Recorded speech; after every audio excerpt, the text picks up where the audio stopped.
Welcome to Romania. Thank you, Christina. You are the founder and CEO of Noble Manhattan Group and one of Europe's leading life coaches. Tell us about life coaching. What is an executive coach? What do they do? Okay. Well, there is a difference between life coaching and what we call executive or even corporate coaching. Life coaching is all about working with another human being and helping that person to perform at their best through the individual help of someone who will challenge them, stimulate them, and guide them to keep achieving more. And we deal with every sort of area within life. People coach on health coaching, wealth coaching, relationship coaching, career, time management, work-life balance, stress, even weight loss. We have coaches who call themselves maternity coaches, courtroom coaches. So every possible area of life that you can imagine, a coach will work with that human being and help them to be more and to do more and achieve more. And it's remarkable. Coaching is growing at a rate now that has to be seen to be believed. My research shows that it is the second fastest growing industry in the whole world after the IT industry. Now, executive coaching is slightly different.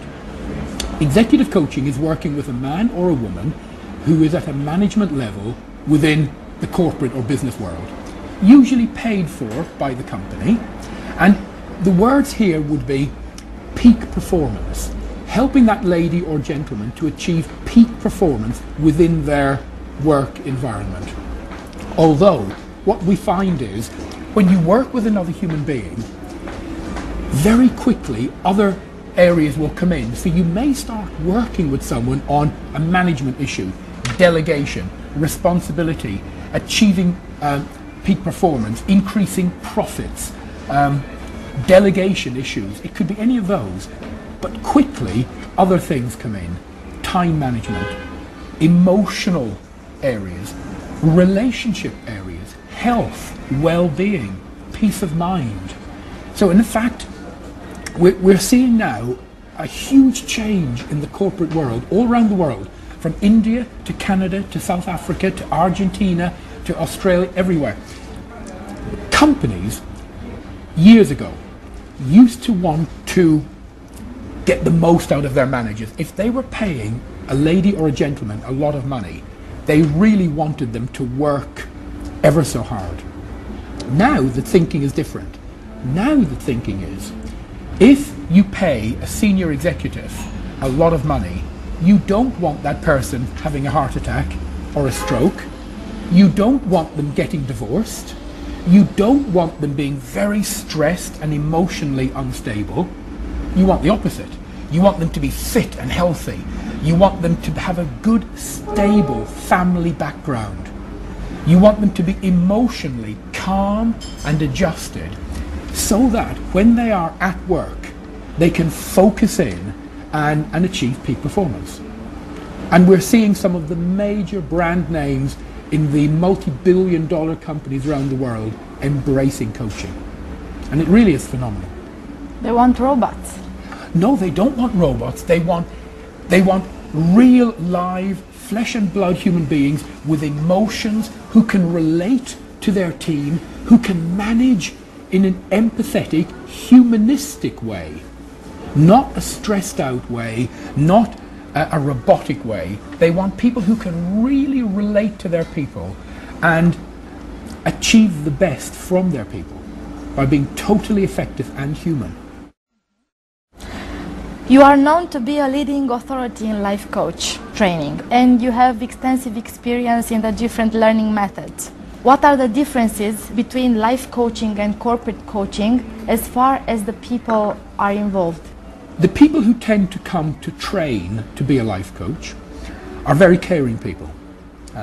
They love to work with other human beings, but there is no common denominator. They come from every walk of life you can imagine.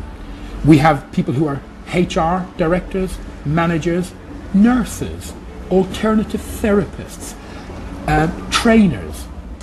And the one common denominator is they like to work with people. They have a genuine love of other people and helping them. On the corporate side, the people who tend to train are either existing corporate trainers, management consultants, HR managers and directors, and senior managers at a very high supervisory level. And they want to do it for two reasons. One, if they are employed, they want to be better at what they already do. Or they want to strike out on their own and earn a very good income as a top professional coach. The training is different. Some of the training is the same. We covered the basics: questioning skills, listening skills, values, ethics, belief, self-esteem, building rapport, goal planning, goal setting, a huge amount of psychology. We use a thing called NLP, neuro-linguistic programming. We teach a lot of that. We teach coaching models. All of that would be taught to every coach, life coach or executive or corporate. However, corporate coaches would then also be taught group work, teamwork, coaching for leadership, coaching for stress, coaching for change, coaching for women in the workplace, coaching for trust and integrity. We would also teach what we call psychometric or psychological profiling techniques, such as Myers-Briggs, MBTI-2. We use a thing called SDI, Strengths Deployment Indicator, and others. And we teach an awful lot of presentation skills, because within the corporate world, a top coach would be expected to work with whole teams of people and whole groups.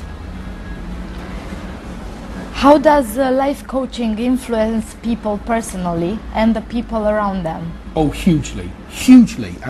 And it's so different from psychoanalysis, from therapy, from counseling, and from training. Completely different. A good coach can work with another human being and help to make a huge change within that person's life in a really quick time, in one session or two or three. Not 4 months or 6 months or 12 months, but really 2 or 3 sessions. And people, we use the word shift. They have a shift within them. They become more focused. They become more balanced. They become less stressed. They become happier. It's all down to a number of words, but one word is values. And in the world of coaching, we use that a lot. Men and women come to realize what their true inner personal values are and who they are, and they become very comfortable with that, and then they are able to set goals and create a life that is based around their values. You see, the thing is, Christina, you and I, quite often, we live a life based around other people's values. We look at the television, we read newspapers, we get influenced, and we get told that what we need to make us happy is to look better and look slimmer, or have different colour hair, or drive a different motor car, or dress differently. And of course that isn't the truth. That isn't the truth at all. And a coach helps someone to cut through that and realise where the real value to them lies in life. And they change. Sometimes in a heartbeat. It's amazing. You are very passionate about coaching, I can see that. I do, I love it, love it. Have you been coached yourself at your turn? I have, and I do. I have a couple of people that help me, and I don't get coached every week or every month, but whenever I have to focus in on a new project or a new adventure within our company, I will organise to have some coaching sessions to help me focus, to help me see clearly, to question whether I'm doing is the right thing for me, for our company, for our future. And I find that that helps tremendously. And there's a wonderful American expression about don't just talk the talk, but walk the walk. So most good coaches also have a coach. Not every day, but